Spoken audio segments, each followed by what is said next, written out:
presentation that I'm giving today is part of a larger plastics project that NCCEH has undertaken. And origins of the plastics project overall came from a series of inquiries from the field. Over the past year, we've received questions from health authorities regarding the safety of food coming into contact with plastic items, particularly in food service establishments. For example, the use of plastic film to cover trays of hot food before serving. And then in addition, there are increasing concerns about plastics on the part of many stakeholders, some within the public health community, and some in professional practices that interact with the environmental health, public health community.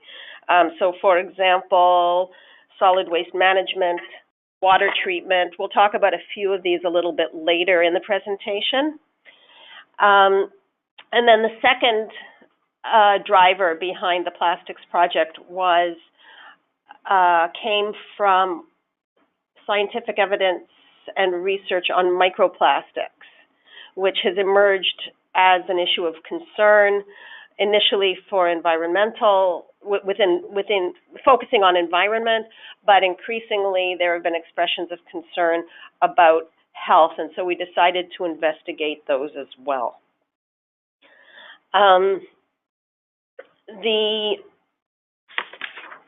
So today's talk is really going to focus on the area in which we've made the most progress, and that is plastic food contact articles.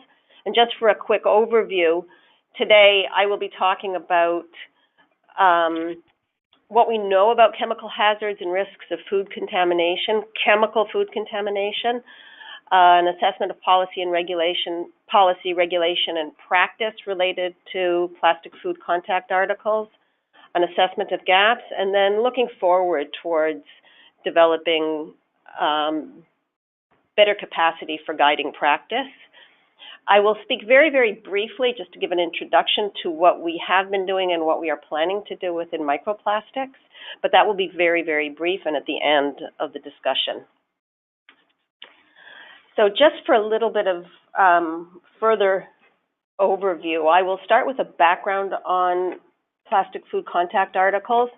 I may also refer to these as PFCAs. We will look at the state of knowledge with a focus on hazards, exposures, and health outcomes. And then we will examine how PFCA has emerged as an area of concern for practice, looking specifically at what's happening currently, gaps and challenges, and then an attempt to prioritize actions. So just to give you a bit of an introduction, many of you are probably familiar with the terms food contact materials and plastic food contact materials. Food comes potentially in contact with a variety of materials at all stages of production, and plastics are just one of these. Others include paper, colorants, metals, adhesives. They're all depicted in this cartoon on the right-hand side of the slide. There are lots of other materials too, silicons, plastics, rubbers, aluminum, cork, and, excuse me, a range of other what we call, in quotes, intelligent and multi-material items. Collectively, these are known as food contact materials. It's not much of a stretch to understand that plastic food contact materials are those food contact materials that may come into contact with food. Now, within that plastics group, there are over, excuse me,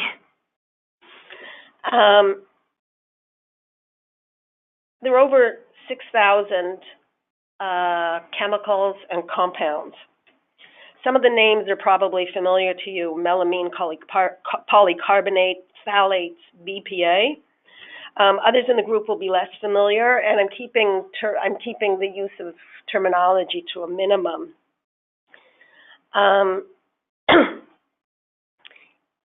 What's important about these materials and the chemicals that go into these materials is that they're used to make what we call plastic food contact articles.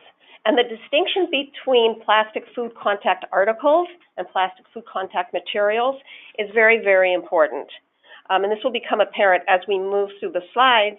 But the first reason that the distinction is important is that plastic food contact materials are, for the most part, inputs into the production of plastic food contact articles. The articles are an end product that are used. In practice, these are the things that we see. And so an article is a plastic box. It's a utensil. It could be a metal can lined with some kind of a plastic. That's distinct from polycarbonate as a material. And what we're really interested in for practice is not so much the material, but the thing that we see on a day-to-day basis in practice.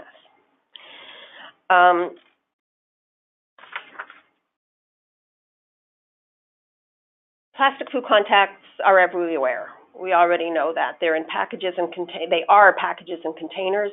They're wrappings, they're utensils, they're surfaces such as cutting boards. They may also be components in processing and handling equipment. And they appear at every stage of food processing, service. They appear all along the food supply chains.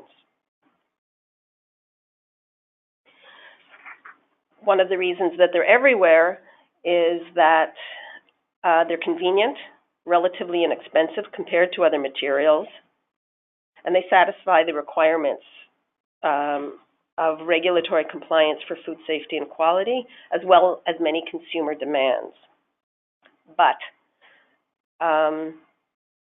even though they're still recognized as convenient, economical, and compliant with requirements for microbial aspects of food safety, there are increasing concerns that plastic, or at least the improper use of plastic food contact articles, may also confer chemical risks to consumers. In examining these risks, the next sections of this presentation will address 4 practice questions related to plastic food contact articles.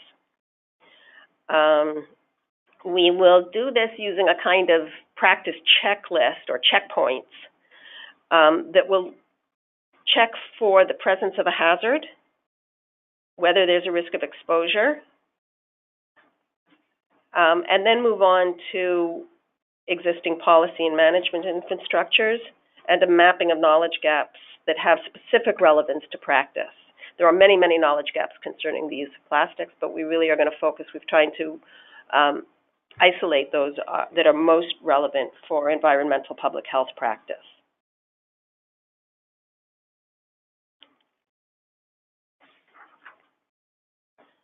So as we start looking at question number 1, what potentially harmful chemicals could be in contact with food? I'm going to barrage you with some quick facts. To begin, much of the plastic produced in the world today is used in either plastic food packaging or other plastic food contact articles. There are over 4,000 chemicals associated with plastic food contact articles. 938 of these are likely associated with plastic packaging alone. The chemicals serve a variety of purposes, and they may be intentionally or non-intentionally added. The non-intentionally ones, for the most part, come in during a manufacturing stage or through some kind of contamination post-manufacture, in storage, in handling. The most common polymers that we see in use are polyethylenes, polypropylenes, polyethylene terephthalate, polystyrene, and polyvinyl chloride. There's also a long, long list of additives. The most frequent of which we see are fillers, plasticizers, flame retardants, colorants, stabilizers, lubricants, foaming agents, and antistatic agents.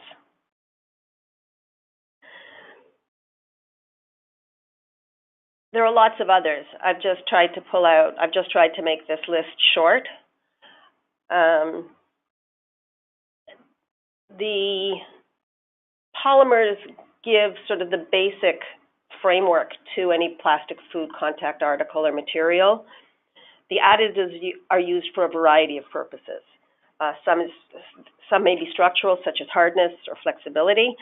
Other qualities, such as, well, flame retardant's an obvious one, resistance to flame. Foaming agents are particularly important in polystyrenes. Perhaps what's more important for the discussion is that any single plastic food contact article can be constructed from a variety of substances. An example of the plastic water bottle, single-use plastic water bottle, is kind of a nice one because at least 13 different polymers can be used to make a clear single-use water bottle. From looking at the water bottle, you really can't tell what's gone into it. And these polymers, the list of polymers is before any of the additives from the previous slide, and it excludes the cap. So this kind of gives you an idea of how difficult it is to really identify what could be in a particular article.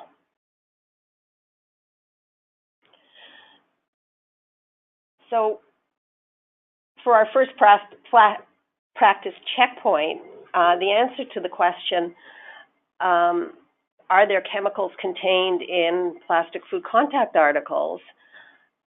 The answer is yes, there are. And they also potentially come into contact with food.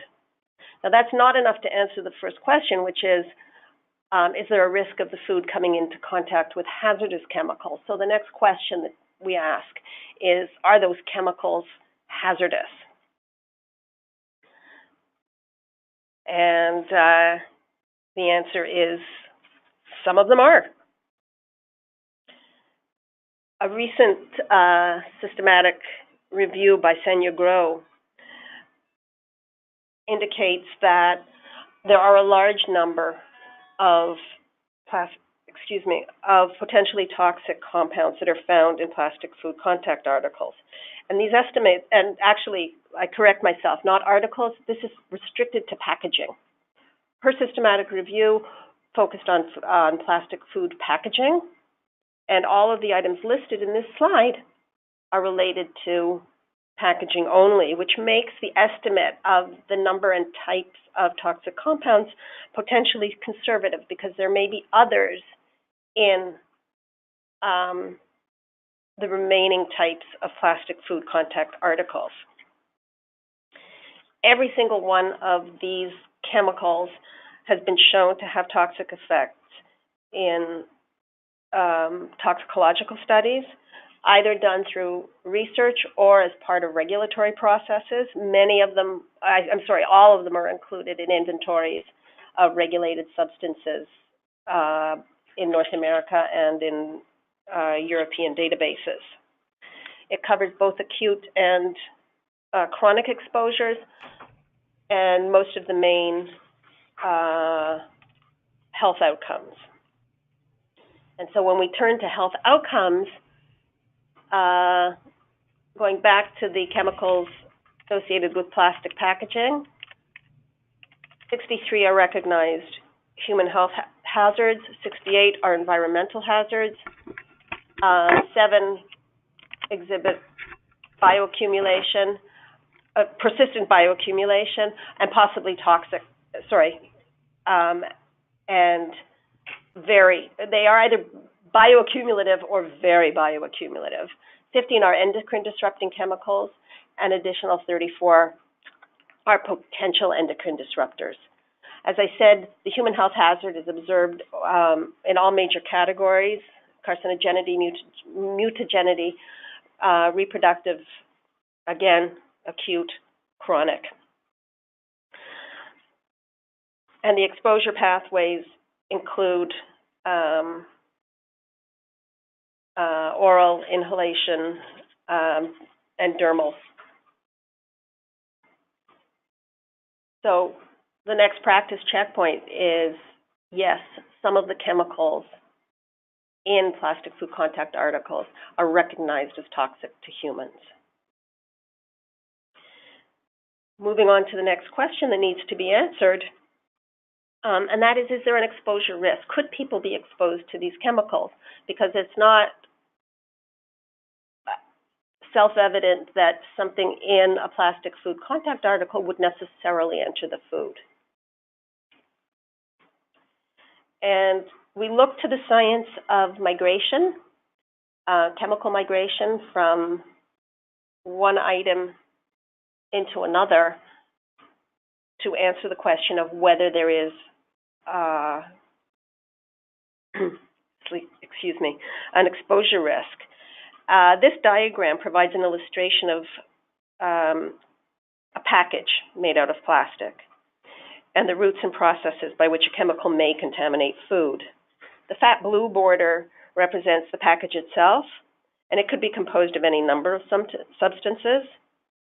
The food item is the orange block that may be in direct contact with the package, in which case a path of contamination could be that direct contact. It may also be contaminated, the food block in the middle may also be contaminated through chemicals that become part of the gases in the airspace between the package and the product. This is particularly true of volatile substances. If the package has multiple layers, that's not shown in this cartoon, but it's possible that the package itself is made of several layers. It's possible that contaminants will travel from an outer layer to an inner layer and then be absorbed by the food matrix. And this is just a quick summary of what I've just described with a couple of examples added. So the first mechanism that we described was direct contact with food, and examples include things like films that cover food, storage containers, certain kinds of preparation equipment, and serving utensils, all of which will come in direct contact with food. If it's a multi-layer material, you will have a kind of indirect contact with the contaminant migrating from the outer layer to the inner layer. And this is particularly common when there are labels, lacquers, and adhesives. The issue of non-intentional contamination, which I mentioned a few slides ago, comes up. And if it's post-manufacturing, it's most common in film rolls and stack packaging, where you may have substances that come into contact before the foods come into contact with the plastic food contact article before it's used with the food. And if it's not clean or cleaned, these contaminants can be passed on to the food. Finally, you have the last case of no physical contact where contaminants travel through air. Again, I've already said it, but this is particularly true of volatile compounds like inks and flavorings, and sometimes contaminants from secondary outer packages. There are many ways, because plastics are used in so many different ways and there are so many varieties of articles, the potential routes of contamination are many and varied, and there are volumes and volumes. The main purpose of this very difficult to read slide is not to have you read it, actually. It's just to demonstrate that when we look at the common uses of different kinds of plastic food contact, in this case, of articles and materials, and you begin to pair them up with hazards, you come up with a very, very, very long list, much too long to cover in a single presentation, much less a single slide. And so I'm just going to pull out one item from this slide, and that is that what you see here is a discussion basically of food contact materials, not articles. And most of the information that we have on chemical migration relates to materials. Much of this is relevant for articles, but we may be missing a few things, more than a few things, because once these materials are compounded with other materials, there may be transformation products that confer other risks that we really don't know about yet. And the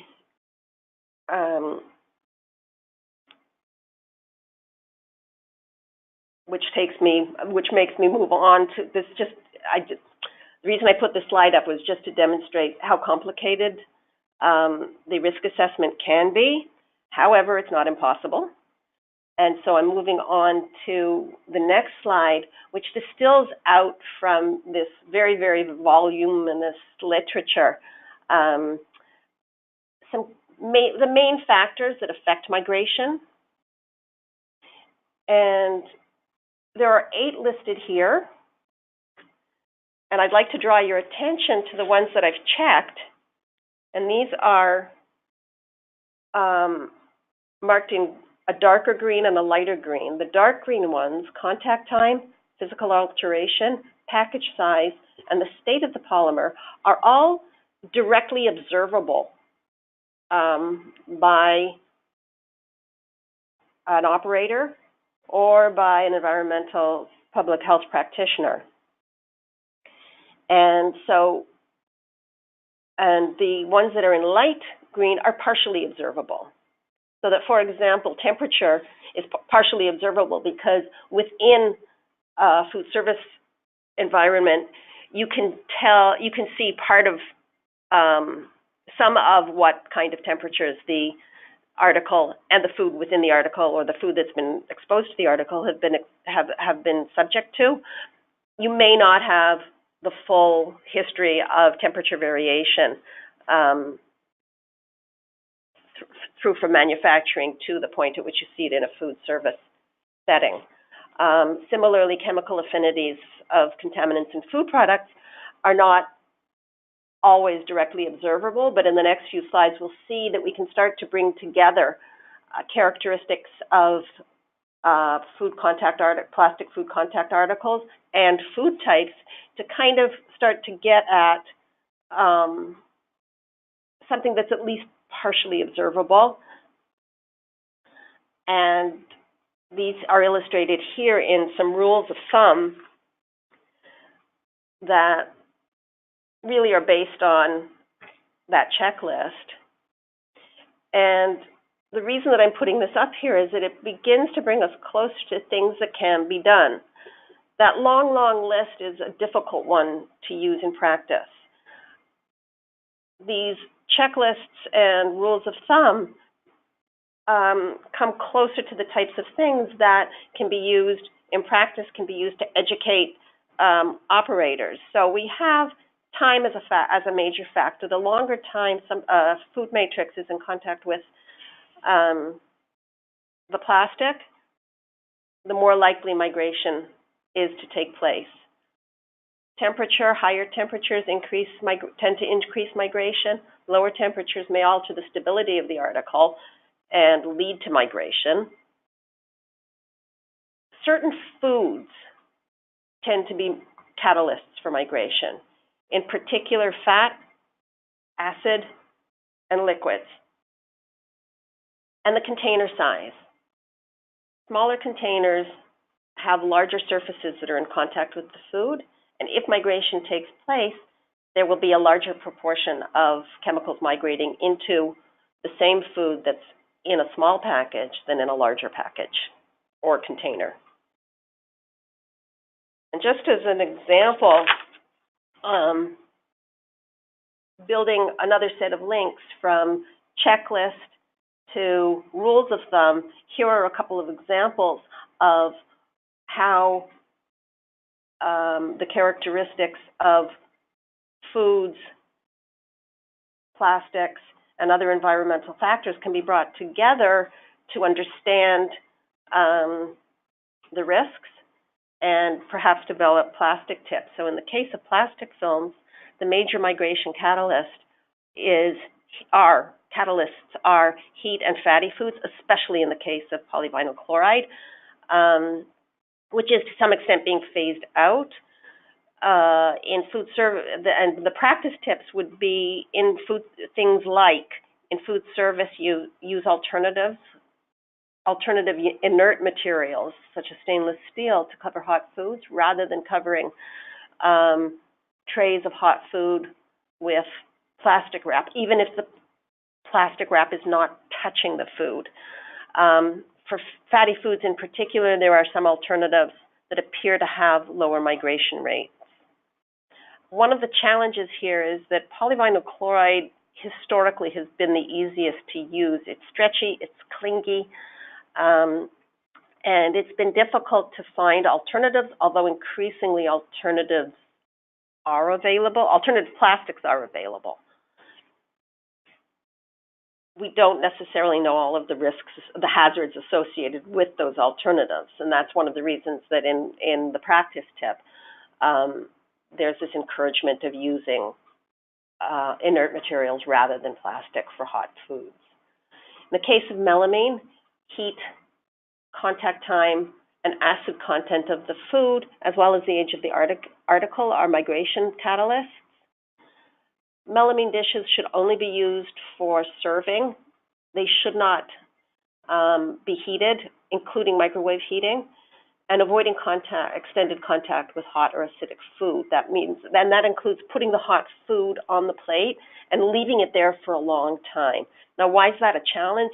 It's a challenge because melamine is heavily used in care facilities where preheating and extended contact time with hot food is common. Melamine also happens to be one of the few durable alternatives to single-use items.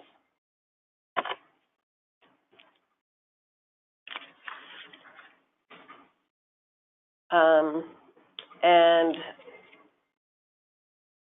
moving on, this discussion of migration, the challenges of migration, we have an answer. That is, that compounds do migrate and become part of contaminated foods.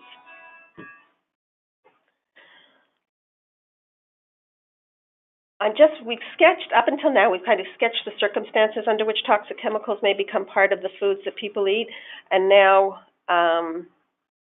before moving on to addressing the ways in which the problem is being tackled, I just want to sum up. And so,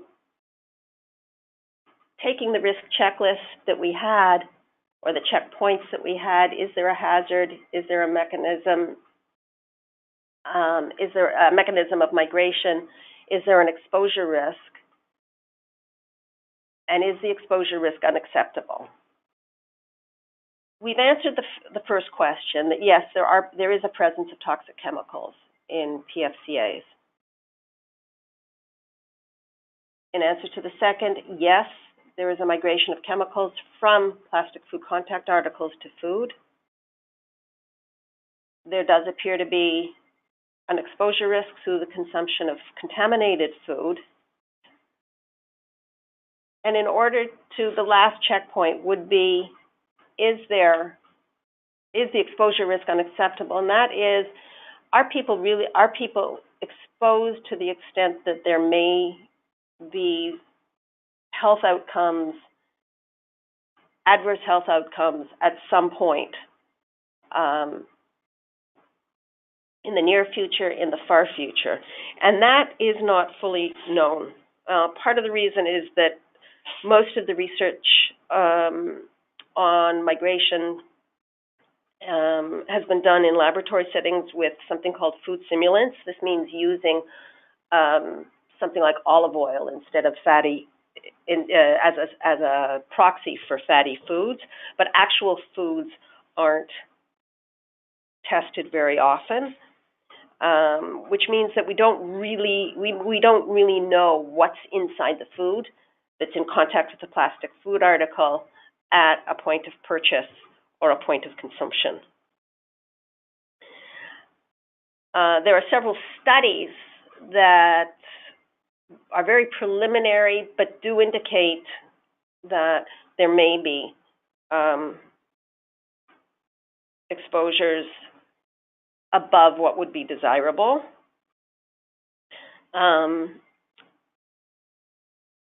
And basically, the kind of equivocation that I'm giving you here is the reason that plastic food contact articles and chemical exposures fall into a category of emerging concerns. That is, there is some potential for harm that's been demonstrated, but the actual risks haven't been fully quantified. We don't know exactly how much people are consuming. We don't know exactly how much is in the food that they're consuming, but we do know that there is migration, and that some of the migration involves toxic chemicals. And this really does present challenges all the way down the policy and practice change. Just as an example, we're dealing with basically, for the most part, what we think are low-dose chronic exposures, which means that the adverse effects may not reveal themselves for many, many years, and they're almost impossible to trace back to a point of origin. And this is very, very different than the kind of microbial contaminations that are dealt with in environmental public health practice. And so we move on to this question of, well, what do you do about it? It's an emerging risk. How is it being handled? How should it be handled, or how could it be handled? And so what I'm doing in the next few slides is I'm just sketching out some of the policy infrastructures that are in place in Canada right now. And I'll preface what I'm about to say with, there are really two targets of policy. One target is the chemicals themselves and the food contact materials themselves, and the other is the establishments in which plastic food contact articles are observed and used and inspected. So chemicals and materials are regulated at the national level in Canada under three sets of acts: the Health Canada Food and Drug Act, Consumer Packaging and Labeling Act, and the Safe Foods for Canada Act. And when the Safe Foods for Canada Act comes into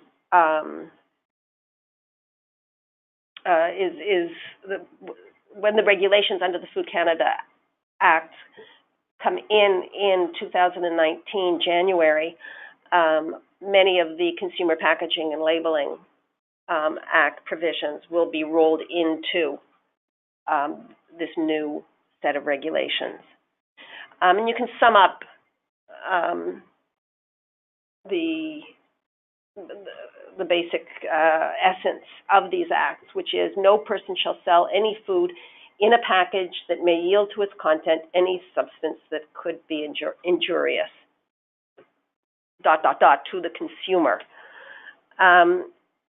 Within these policies, there are three main groups of tools, provisions. The first is something called a LONO, which is a letter of no objection, administered by the Health Products and Food Branch. This is a voluntary program in which manufacturers can submit for approval new products pre-market to the branch. The branch examines the evidence and either issues or does not issue this letter of no objection. The Canadian Food Inspection Agency, until 2014, kept a reference list of items that it had approved or materials that it had approved. The Canadian Food Inspection Agency is also responsible for part of the inspection activities, particularly in food processing plants. And then there is an interagency group that has a food retail and food services code that serves as the basis for many of the provincial and territorial and local codes that are in effect across Canada.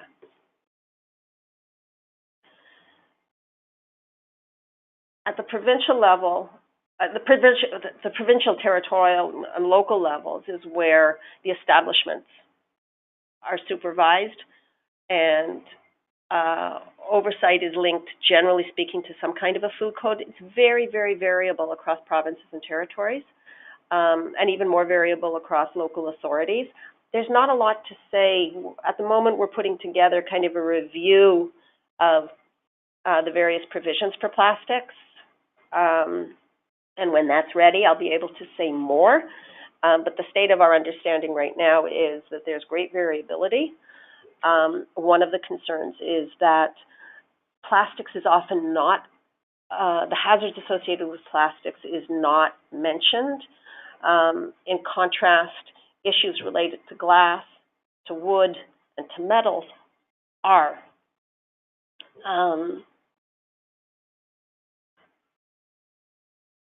There are other agencies or other groups that have developed codes and guidelines, and the CPCHE is one, the Canadian Partnership for Children's Health and the Environment, is one that has put together a very detailed checklist for childcare practitioners, and this is one that includes both attempts to educate on issues, but also includes very clear directions,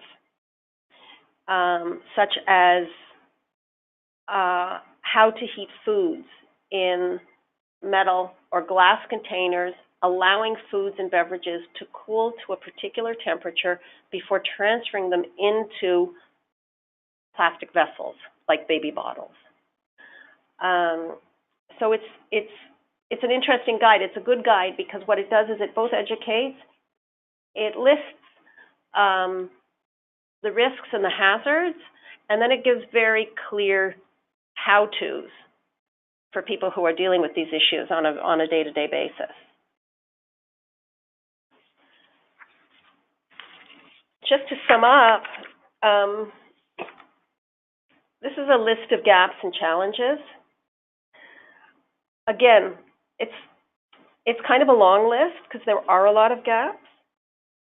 And really, the top four are the major ones. So, and they relate to information. There's very little one-stop, easily accessible overview of chemicals associated with plastic food contact articles. A lot of the information relates not necessarily to the article, rather to the raw materials that are used to make the article. Some information is very, very difficult to get at because it's IP protected. And so trying to get all this information together in a single place in a comprehensive manner can be challenging. And even once that's been done, there is going to be the challenge of translating it for practitioners, because even with the information that we do have, it is not written, it's written in the language of chemists and migration scientists, not in the language of practitioners. And so really that's one of the key issues for practice. The other issues include the need to quantify exposure levels, the need to clarify terminology. What does food grade mean? What does microwave safe mean? And I'm not discussing that specifically here. It will be available in an evidence review that will be coming out shortly. The other is that, another one is that plastic food contact articles are not tested on a routine basis. And there's a need for coordination among multiple stakeholders who are responsible for chemical food safety. Again, I've tried to distill from these challenges and from the information that we do have available, three priority areas that are relevant for practice. The first, I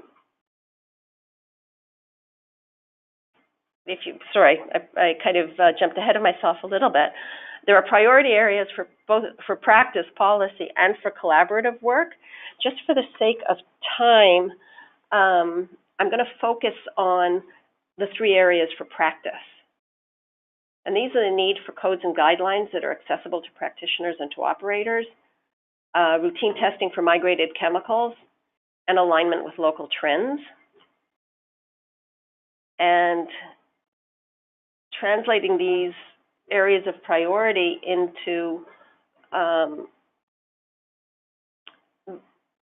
ways of tackling the issues, there is a need for codes and guidelines, and there is a need for codes of guidelines that deal with plastic food articles more effectively than they do at the moment. There's enough knowledge right now to develop the rules of thumbs that I showed you earlier in the presentation, and they can be included.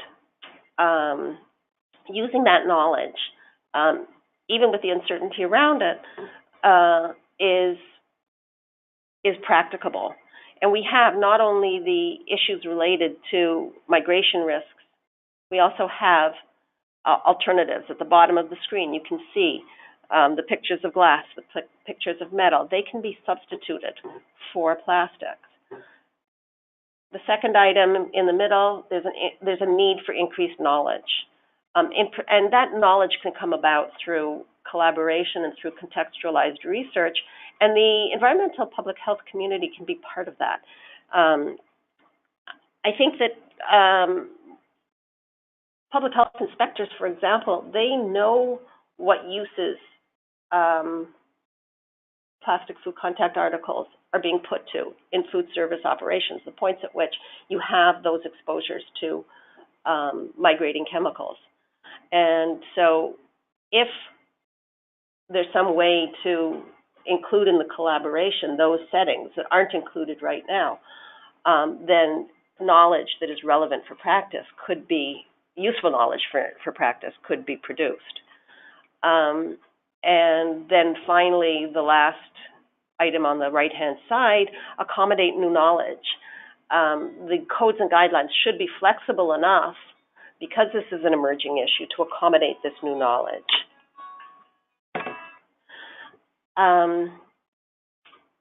The other area is the need that I'm addressing is a need to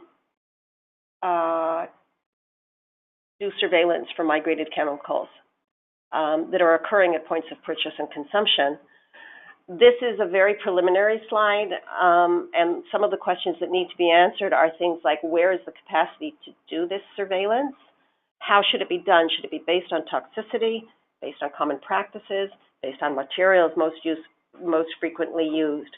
But I think the capacity question really translates into who should be doing the surveillance. The other three are how should it be done? And that's something that needs to be discussed if we're going to have more information on potential contamination at points of purchase and consumption. And finally, there will be a need to align with local trends. And I just pull out this example of increasing movements toward reducing single-use items at the municipal level, mostly at the municipal level. And many of these initiatives involve replacing single-use items with multiple-use items. And how that is done intersects directly with environmental public health practice because, for example, single-use items are quite easy from the standpoint of microbial food safety. If you have programs that involve the sharing of or common distribution points for multiple use items, there's a whole other set of questions that come out for inspection.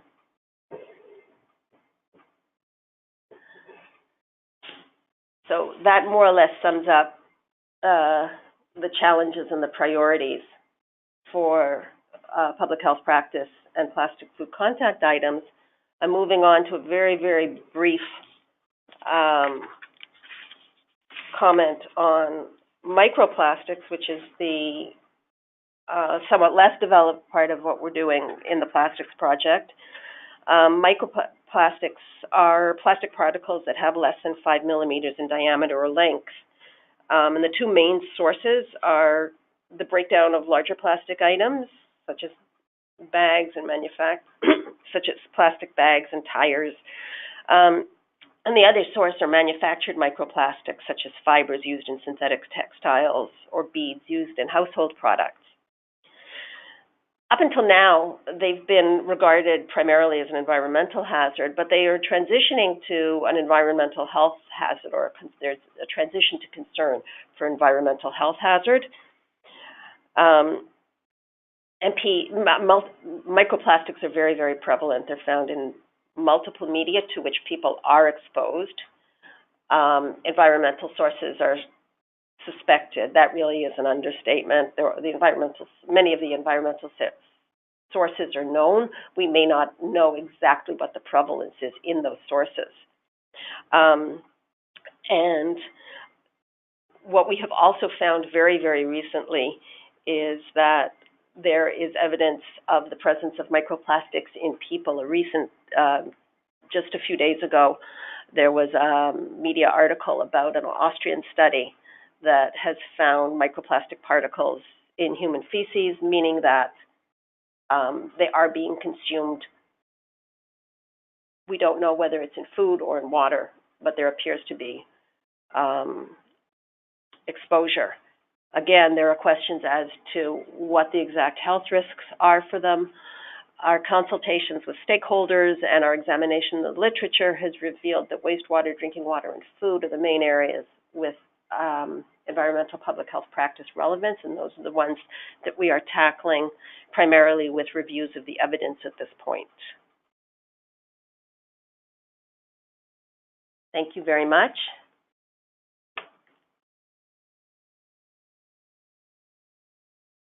Thank you, Shirra. So do we have any questions in the room here? Okay, yeah, go ahead. Just out of curiosity, it's Mark Slim. I'm one of the physicians here at PCCDC. Can you comment at all on on silicone products, because those are often being used as contact articles or as also materials? What is your thoughts in terms of the materials within that? We haven't been doing work on silicone, and so I can't really comment on that particularly. Can you be more specific in your interest? Well, I'm just, in terms of, once again, I think there's always folks are looking for alternative, materials, and industries kind of come up with alternative materials. If one type of material is eliminated or banned. And then the other question for you too is I know in terms of the plastic contact, within the production chain, I know tanker trucks, containers, they're all lined with plastic. And I know that there's a lot of knowledge gaps, but are there any thoughts in terms of what the the amount of exposure or contact with the food from that would compare with the other types of contact and more of the direct consumer contact for retail products? We don't really have that quantified, but you've touched on a very, very important issue, and that issue is the need for better coordination along kind of the whole inspection continuum, because food contact with plastics really covers the entire food supply. You have two main groups, one in public health and the other in Health Canada through the Canadian Food Inspection Agency, that are responsible for oversight. And there really needs to be, if we're going to get a handle on where the migration is taking place and what the migration risks are and what the hazards are at any given point, there needs to be better coordination.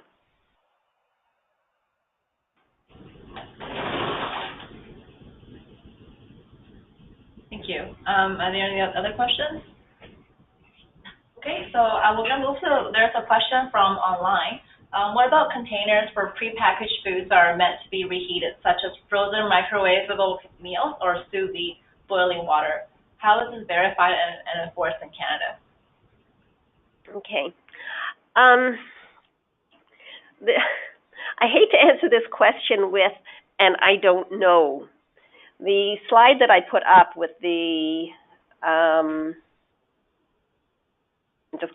with the rules of thumb is the best that we can do at this point.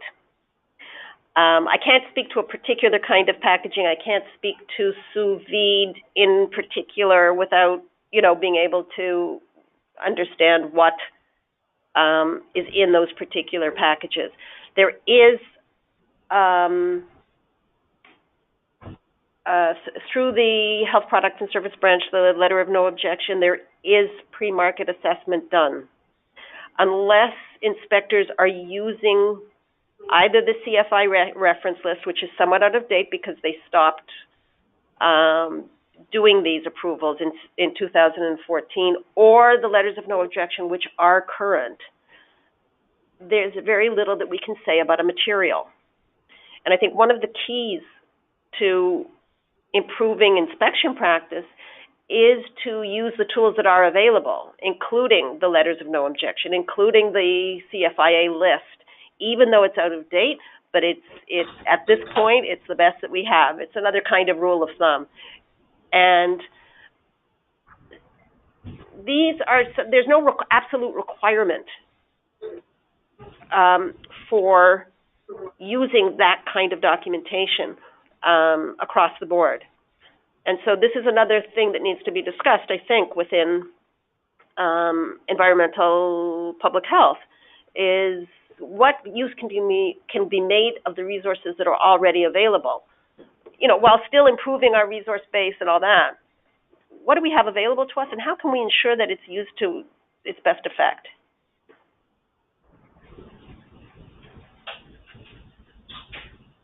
Okay, thank you for that. Last question. How does bending a package increase the risk, or does it increase the risk? Any physical distortion can lead to increased migration. Again, it depends on the material, but if you see something in an establishment that is in the same way that you would not allow broken items to be used, you would probably not want something that's been bent,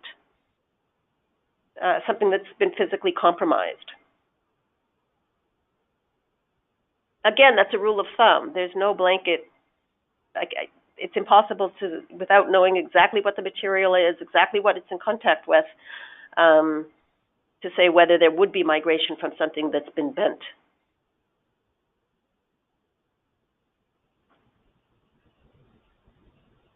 Okay, thank you for the interesting presentations here, Shirra, and for the questions from the audience. Do we have any other questions in the room or online? Okay, if you have more questions, feel free to email Shirra. I believe her email address is on the last slide of the presentation. So the webinar recording will be posted on the NCCEH website in about a week's time. So thank you very much for joining us. Thank you to everyone there.